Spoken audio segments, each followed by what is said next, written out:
The abandoned station lay half swallowed by the thawing wild, timbers leaning at odd angles as though the earth itself wished to bury them. The air smelled of wet pine and rust, and the wind whistled through broken slats, rattling a hanging lantern that hadn't burned in years.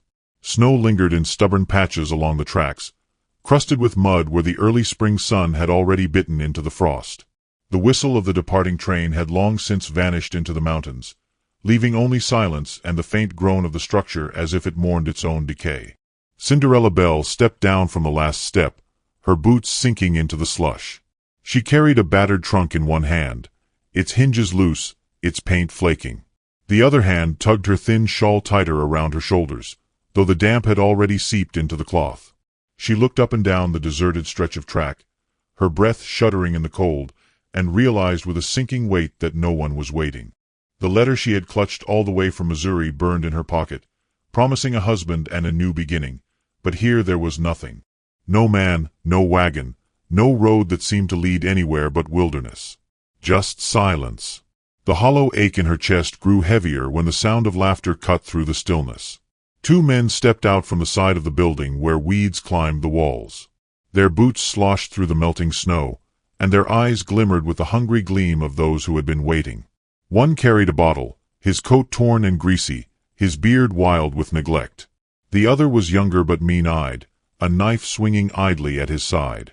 They looked her over as though she were something left behind by the train, not a person but a parcel, free for the taking.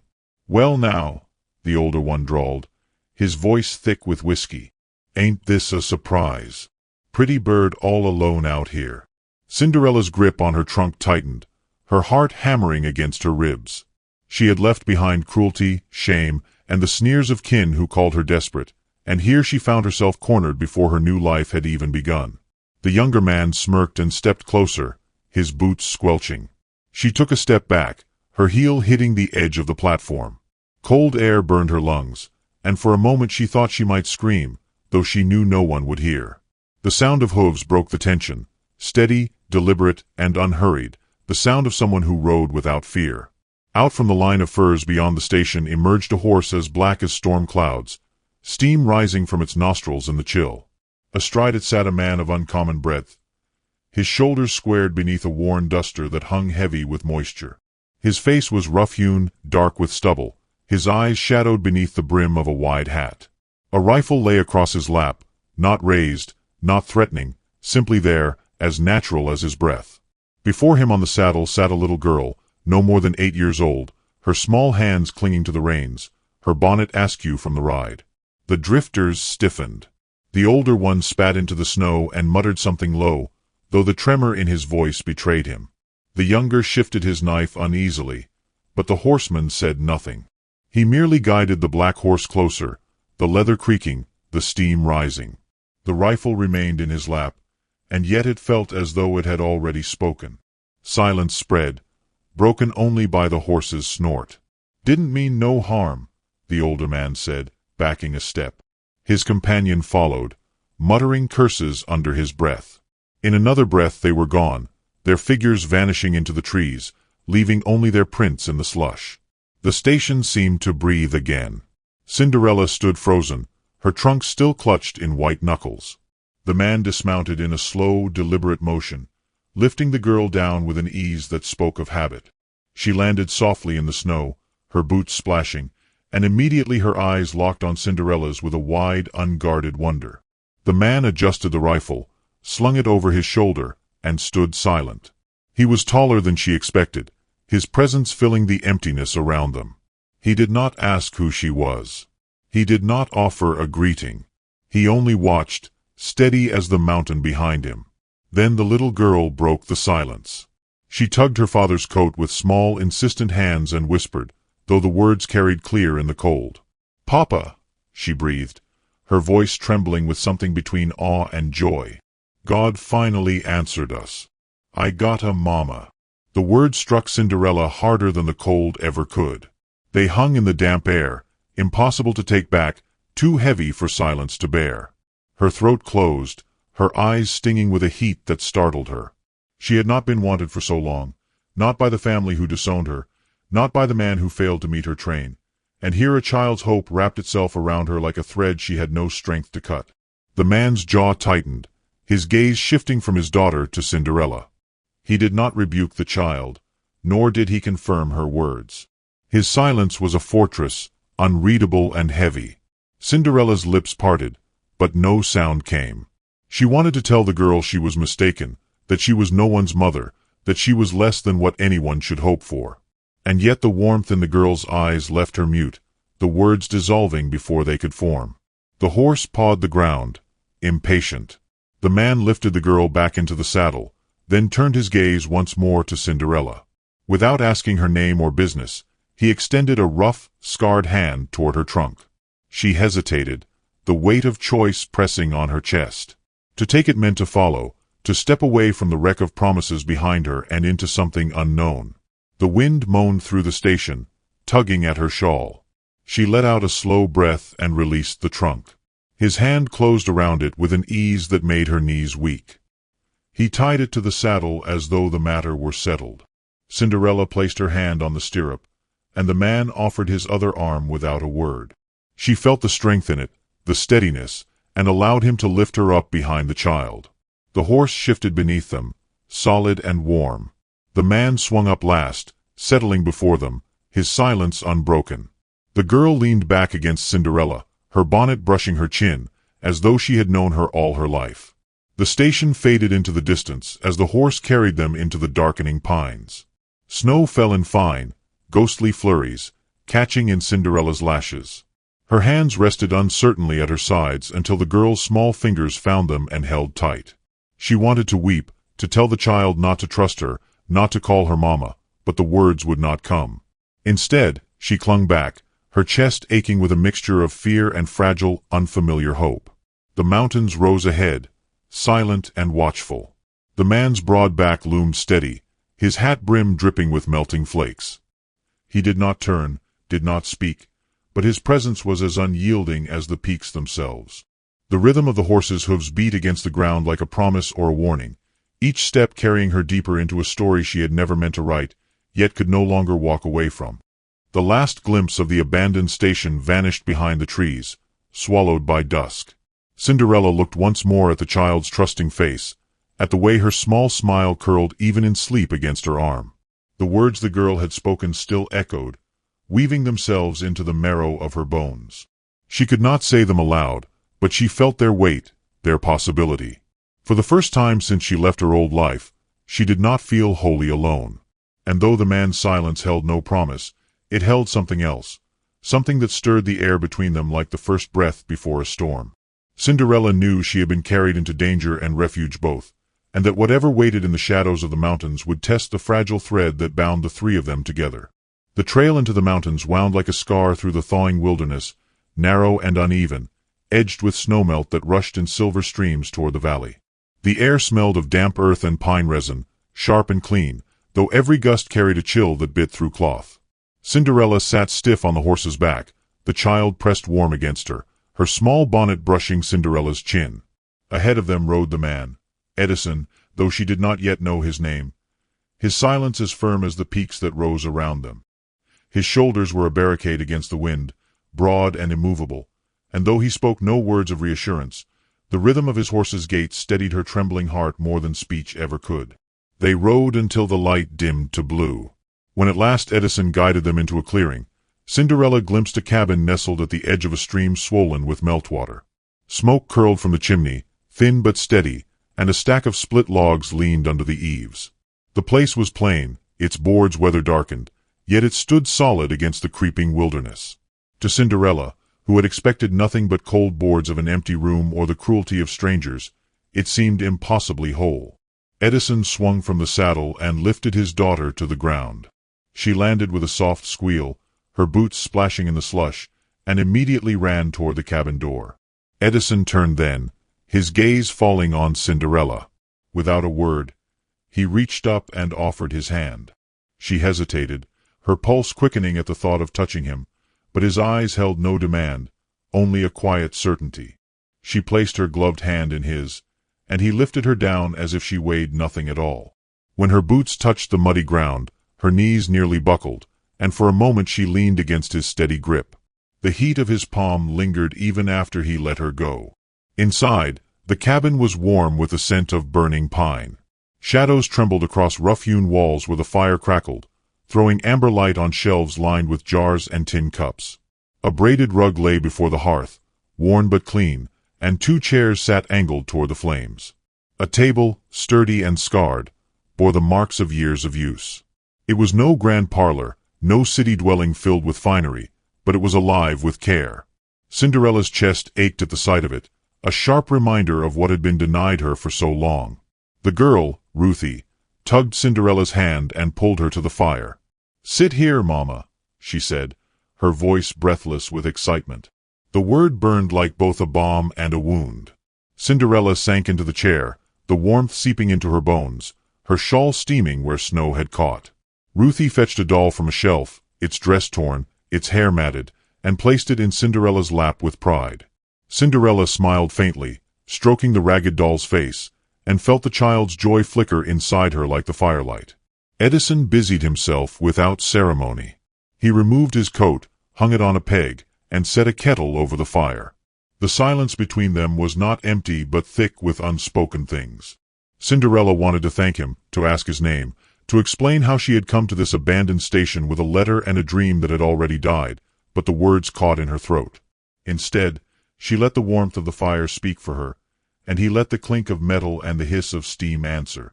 Later, when Ruthie had curled against Cinderella's side and dozed, Edison brought her a cup of weak tea. His hand brushed hers briefly as he passed it, and the touch jolted her with a strange, unwelcome tenderness. She looked up, ready to speak, but his gaze was fixed on the flames. His silence was not disdain, she realized, but a kind of shield, one built to keep grief at bay. She sipped the tea, bitter though it was, and found comfort in the act of sharing it. In the days that followed, Cinderella became a part of the rhythm of the cabin. She woke to the rooster's crow, the smell of damp earth seeping through the cracks. She learned where Edison kept the flour and salt, how the woodpile dwindled too quickly if not watched. She mended Ruthie's torn dresses with thread pulled from the lining of her own trunk, and in return Ruthie clung to her with unguarded affection, asking questions faster than Cinderella could answer. At night, the girl begged for songs, and Cinderella, though rusty, sang soft hymns that floated through the rafters like prayers. Edison remained a man of few words, yet his actions spoke with clarity. When Cinderella struggled to carry water from the stream, he repaired the bucket's handle.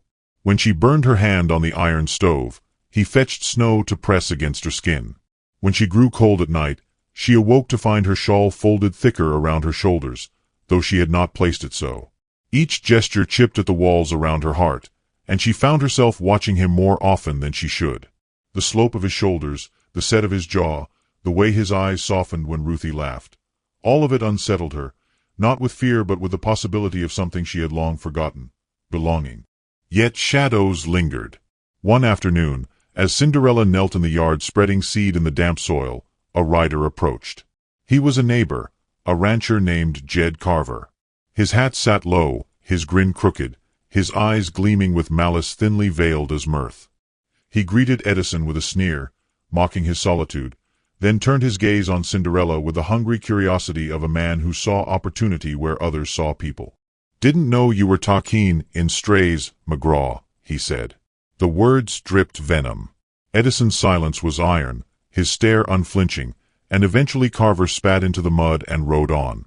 But Cinderella felt the heat of shame creep up her neck, the reminder that she was not hidden, that others saw her as something left unwanted. That night, she lay awake long after Ruthie slept, the memory of Carver's smirk burning in her mind. Despite unease, there was beauty in the quiet days. Cinderella found solace in small things. The smell of bread baking in the stove, the way the light slanted through the cabin window at dusk, the sound of Ruthie's giggle when Edison lifted her high above his head. One evening, as they sat by the fire, Ruthie leaned against Cinderella and asked her to braid her hair. Cinderella's hands, though clumsy, worked gently through the tangles, and Edison watched from his chair, his expression unreadable. When Ruthie fell asleep with her head in Cinderella's lap, Cinderella dared to meet Edison's eyes. For a moment, his walls faltered. She saw gratitude there, and perhaps something more, something fragile, like ice beginning to crack beneath the sun. Still, Cinderella carried her own fear. She knew she was no wife, no mother by right, only a woman discarded and misplaced. She feared that one day Edison would tell her to leave, that Ruthie's hopeful words would crumble into disappointment. Yet every time Ruthie reached for her hand, every time Edison left an unspoken kindness at her side, she felt the thread between them tighten. It was not yet trust, not yet love, but it was something that held against the weight of silence. The thaw quickened.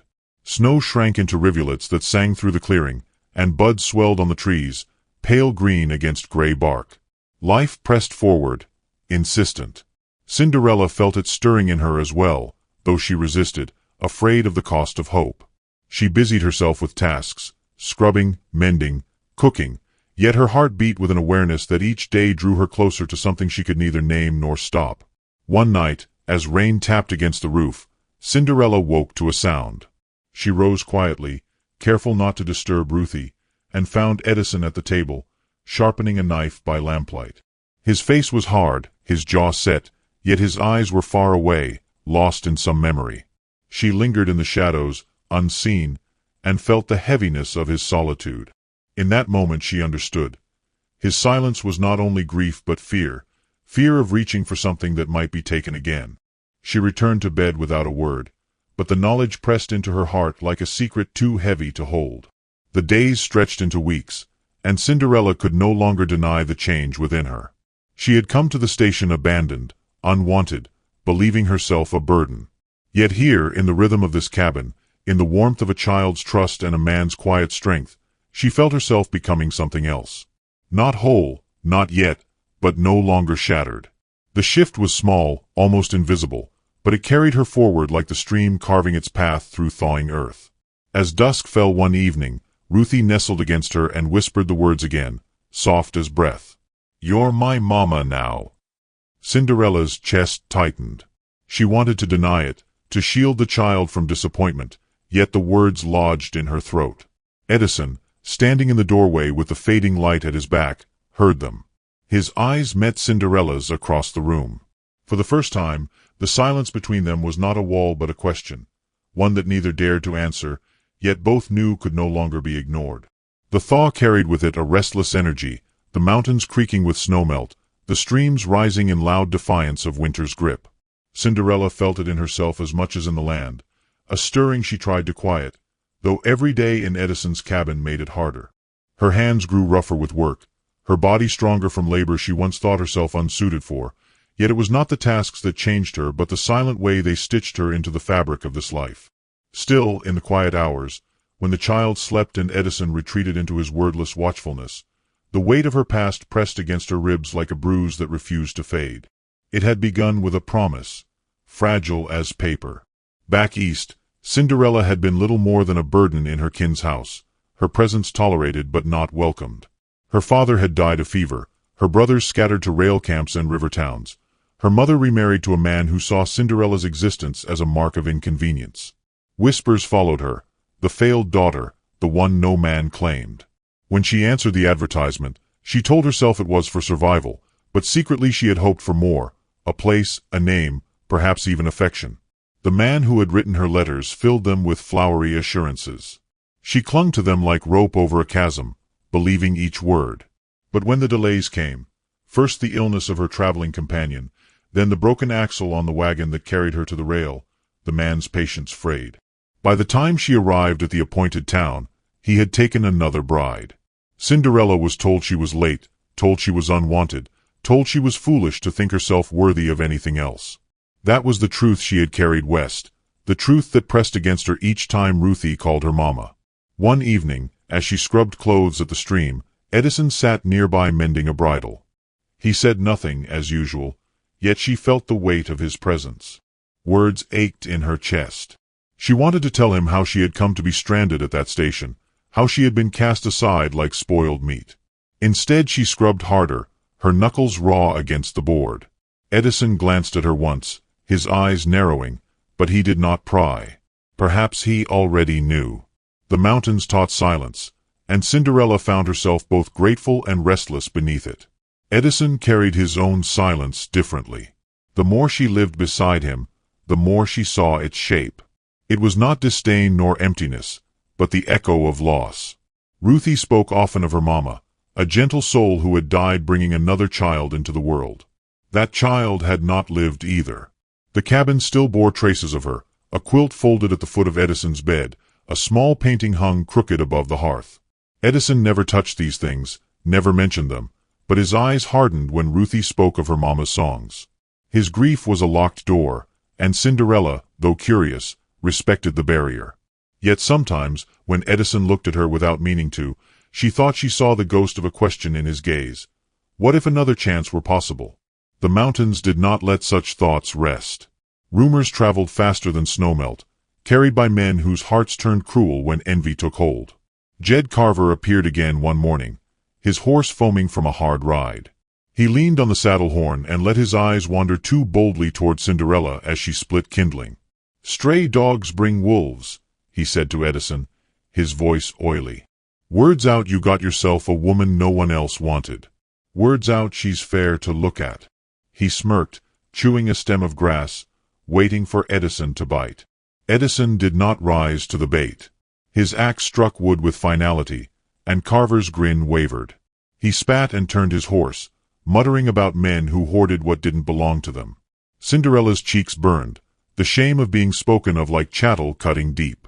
She kept her eyes on the woodpile, but her hands trembled. That night, she nearly packed her trunk. Only Ruthie's soft breathing kept her rooted. Carver was not alone. His ranch hands carried the whispers into town, and before long, Cinderella's presence became a subject of speculation. Was she Edison's bride? Was she a whore hiding under his roof? Men asked questions, and not all asked kindly. Once, while fetching flour from the small storehouse near the pass, Cinderella felt eyes follow her, the scrape of boots behind her. Two men blocked her path, their grins crooked, their words slurred with malice. "McGraw's woman, ain't you?" one said, stepping too close. The smell of tobacco clung to him, bitter and stale. Cinderella's pulse thundered. She clutched her parcel to her chest and said nothing. They chuckled, circling her like dogs. Before she could retreat, Edison's shadow fell long across the dirt. He had arrived silent as always, rifle slung casual but ready. His gaze cut through them with the coldness of river stone. The men stumbled back, their bravado dissolving, and vanished into the trees. Edison said nothing, only lifted the parcel from Cinderella's arms and carried it himself. His silence was not indifference but an unspoken vow. Yet the incident left her shaking long after. That night, she told herself she was the cause of it all. She was a curse dragging danger to their door. She thought of leaving again, her trunk always ready, her shoes by the wall. But Ruthie would not let go of her skirts, not even in sleep. The girl whispered in dreams, calling her mama, her small fingers curling tight. Cinderella wept silently, torn between flight and the unbearable thought of breaking that child's heart. When morning came, she stayed. The days hardened with tension. Edison set extra traps along the perimeter, stacked more wood than usual, and kept his rifle close. His movements were steady, but Cinderella felt the quiet weight pressing heavier on the cabin. Ruthie noticed too, her questions sharper, her laughter more fragile. Cinderella did what she could to mend the cracks. She baked bread, sang hymns, taught Ruthie stitches, anything to make the cabin feel like more than a fortress bracing against storm. Yet the shadows of men loomed larger than wolves, and the storm was already gathering. One evening, while Edison tended the horses, Cinderella found herself staring into the hearth. The flames reminded her of her mother's kitchen, of the life she had lost long before she boarded the train. She whispered aloud what she had never told Edison, confessing to the empty room. She spoke of the letters that promised her a home, of the shame of arriving too late, of standing in the depot with no one to claim her. Her voice shook with the memory, and tears dampened her cheeks. She thought she was alone until Edison entered, quiet as always. He did not speak, did not judge. He simply set his hat on the peg and sat across from her, his silence a balm rather than a wound. For the first time, Cinderella felt seen, not as a burden but as a soul bruised and still standing. That night, she slept without fear. But peace was fragile. Within a week, Cinderella's worst dread came to pass. Returning from the stream with a bucket of water, She was intercepted by Carver's men again, this time bolder. They spoke filth into her ear, laughed at her attempts to push past. One grabbed her wrist, his fingers biting into her skin. Before she could cry out, Edison was there. He did not raise his rifle this time. He used his fists, striking with the fury of a man defending something more sacred than land. The men fled, bloodied and humiliated, but their curses carried a promise. This was not finished. Cinderella trembled as Edison pulled her back to the cabin, his hand steady on her arm. She wanted to thank him, but the words dissolved in the heat of his anger. He was not angry at her, she knew, but at the world that dared threaten what little peace they had. Still, she felt the ground shift beneath her, the storm no longer a distant whisper but a gathering roar. That night, Cinderella sat by Ruthie's bed, watching the child breathe. Edison stood in the doorway, shadows sharpening his face. Their eyes met, and in his gaze she saw the truth laid bare. They were no longer safe. What had begun as an accident, a woman stranded at a forgotten station, had become something more. She was no longer just a guest. She was a reason for battle, a reason for wolves to circle, a reason for Edison to fight. The knowledge both terrified and steadied her. For the first time, she did not want to run. For the first time, she wanted to stay, no matter the cost. The wind rose outside, rattling the shutters, carrying with it the distant howl of wolves, or perhaps of men. Cinderella shivered, pulling Ruthie closer, her heart a storm of fear and resolve. Edison's figure filled the doorway, silent but immovable, a mountain bracing against all that threatened to fall. She knew then that the storm was coming for them, and that the quiet life they had begun to weave would be tested in fire and blood. The snow came back when no one expected it. Early spring had teased them with soft air and swollen buds, but that night the mountains breathed out their old bitterness, flinging white across the clearing in a furious hush. Cinderella pressed her face to the window and watched the flakes drive sideways, thick as ash from a fire. In her gut she felt it. The storm was more than weather. It was omen, warning, and curtain all at once. The world was closing in. Edison moved through the cabin with a measured calm that only sharpened the tension. He checked the shutters, secured the doors, stacked the rifle by the hearth, and laid his knife on the table. His silence spoke louder than 100 words. He knew what was coming. Cinderella's throat tightened as she pulled Ruthie close, the child drowsy against her shoulder, whispering questions she could not answer. Outside, the wind keened like a wounded thing. Then came the sound of hooves, muffled by snow yet unmistakable. Cinderella's pulse leapt. She set Ruthie down and rushed to the window, her breath clouding the glass. Lanterns bobbed in the storm, several of them, swinging with the unsteady gait of men half-drunk on bravado. Their shadows lurched long against the white, dark figures approaching with rifles on their shoulders. Carver's voice rose through the gale, sharp and cruel. "Come out, McGraw. Time you learned this land ain't yours alone." Edison took his rifle, cocked it, and stood by the door. His shoulders were broad and still, his jaw tight as stone. Cinderella wanted to beg him not to go, to wait out the storm, but she knew men like Carver. They did not leave. They only grew bolder when ignored. Her fingers dug into her skirt as she forced her breath steady. The first shot cracked the night, shattering the calm. The sound echoed off the mountains, thunder trapped in the trees. Ruthie screamed, clinging to Cinderella, her small hands trembling. Edison raised his rifle and fired once into the air, not at them but as warning. For a heartbeat, silence stretched. Then laughter answered, low and menacing. Snow whirled around the lanterns as the men spread out, circling the cabin like wolves. Cinderella's chest tightened with terror, but something sharper stirred beneath it. She was not the woman abandoned at a depot anymore, not the ghost who had survived only on scraps of pity. She was flesh and will, and she would not let Ruthie's laughter be stolen by men's cruelty. She knelt before the girl and cupped her face, whispering, "Stay by the hearth. Do not move, no matter what happens." Ruthie nodded, eyes wide and wet. Cinderella kissed her hair, then rose and found the bucket by the door. Snowmelt sloshed cold against her fingers. If fire came, she would fight it. Carver's men made good on their threat. Flames flared at the edge of the barn, orange light bleeding into the white storm. Smoke curled, black and thick, choking the air. Cinderella's heart lurched. Edison's horses were inside. Without hesitation, he threw open the door and dashed into the night, snow swallowing him whole. Cinderella's instinct screamed to follow, but Ruthie's cry rooted her to the floor. The child needed her here.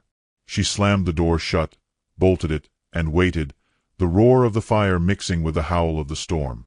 The door shuddered under a sudden blow.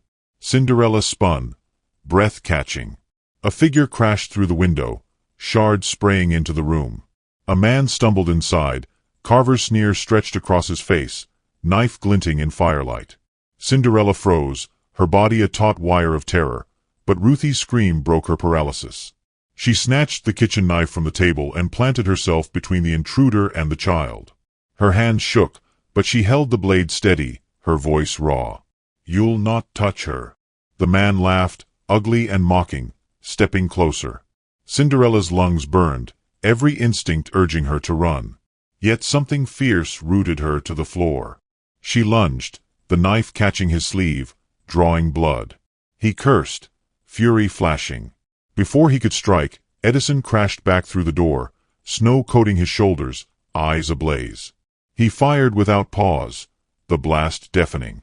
The intruder fell, his knife clattering across the boards.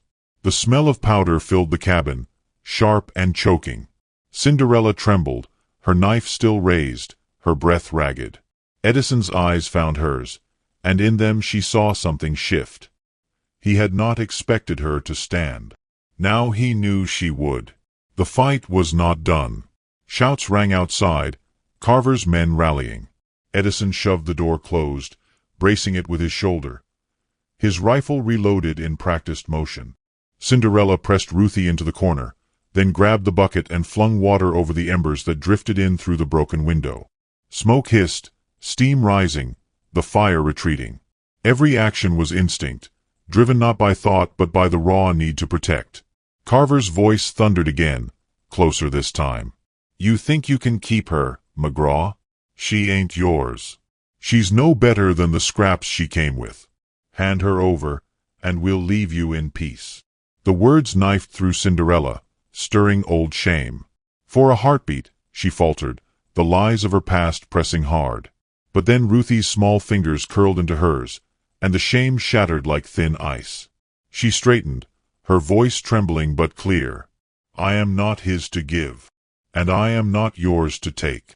Edison glanced at her, surprise flickering across his stern face. For once, silence did not separate them. It bound them. The storm raged harder, snow driving in waves, masking movement. Edison motioned Cinderella and Ruthie toward the back wall where shadows concealed them. He pushed open a hidden panel, leading them into a narrow passage dug against the hillside. Cinderella clutched Ruthie, her breath sharp as the cold bit their cheeks. "Stay low," Edison whispered, the rare words heavy with urgency. Then he slipped out ahead, vanishing into the storm. The world outside was chaos, flames from the barn licking the sky, men shouting, rifles cracking. Snow and smoke swirled together, blinding and suffocating. Cinderella crouched with Ruthie in the shelter of the rocks, heart pounding.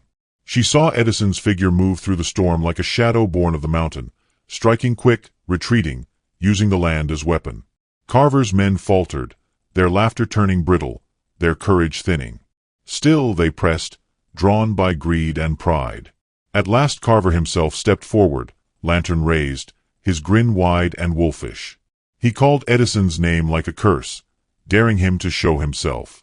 Edison answered, stepping from the storm, rifle aimed steady. For a moment, time stilled, the snow falling, the flames crackling, two men bound by land and fury. Carver spat into the snow. "This ends now." The shot that followed split the air, but it was not Edison's. Carver fired first, the bullet grazing Edison's arm, tearing fabric and flesh. He staggered but did not fall. Cinderella cried out, instinct driving her forward, but Edison steadied himself, raised his rifle, and fired. Carver's lantern shattered, flames scattering into the snow. The man dropped, his laughter silenced forever. His men, leaderless and shaken, broke into retreat, their shadows vanishing into the storm. Silence returned slowly, broken only by the hiss of snow on smoldering wood. Cinderella rushed to Edison, Ruthie clinging to her skirts. Blood stained his sleeve, dark against the white. He waved off her panic, his face grim but calm. "It's nothing," he muttered, though his breath came heavy. Cinderella pressed her shawl to the wound, her hands trembling, her heart near breaking. He did not pull away. His eyes met hers, and in them she saw gratitude, respect, and something deeper, unspoken but undeniable. The storm had stripped them bare, left only truth between them. Ruthie's voice broke the quiet, soft and sure. "Papa," she whispered, her eyes shining with tears and relief. "I told you. God answered us. I got a mama." The words, spoken in the wreckage of fire and storm, struck with the weight of revelation. Edison closed his eyes for a moment, then looked at Cinderella. No walls, no silence could hide what was there now. He gave the smallest nod. The hardest man softened at last. Cinderella's tears fell, hot against her cold skin, not of sorrow but of something long denied. She held Ruthie close with one arm, pressed the shawl firm with the other, and let the truth root itself in her heart. By dawn, the storm had passed. The barn lay in ruins, smoke drifting skyward, but the cabin still stood. The clearing glistened under pale sunlight, snow sparkling like scattered glass. Edison stood on the porch, his arm bandaged, his face weathered yet at peace. Cinderella stepped out beside him, Ruthie between them, her small hands in theirs. The mountains loomed vast and eternal, but for the first time, Cinderella did not feel small against them. She felt part of them, bound to this land, this child, this man who had fought beside her. The world stretched uncertain and wild, but she was no longer adrift. She had a place, a name, a family forged in fire and storm. The last of the smoke curled into the sky, disappearing into the endless blue. Cinderella lifted her face to the sun, the warmth startling after so much cold. The ache of her old life still lingered, scars that would not vanish, but it no longer defined her. Ruthie tugged her hand, smiling, and Edison's rough palm closed over hers, steady and sure. For once, words were not needed. The silence between them was no longer a wall but a promise.